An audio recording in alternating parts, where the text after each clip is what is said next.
Et restons aux États-Unis, à New York. Nous avons choisi de partager le quotidien de jeunes élèves d'une école dite afrocentrée.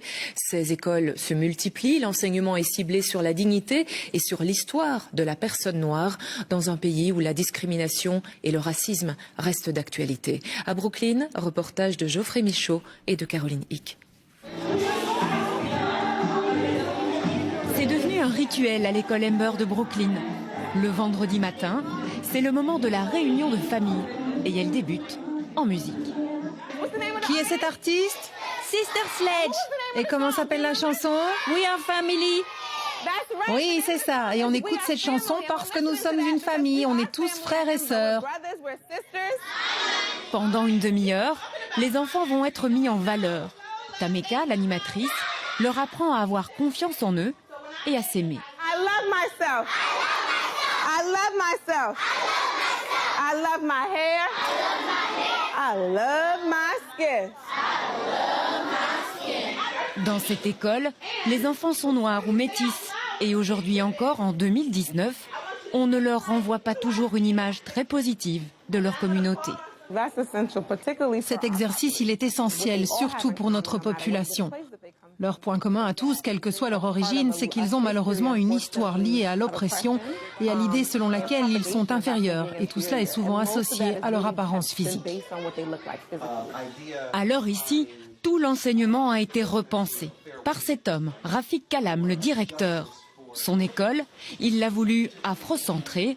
Cela veut dire qu'ici, on se concentre sur les besoins et les particularités de la communauté noire.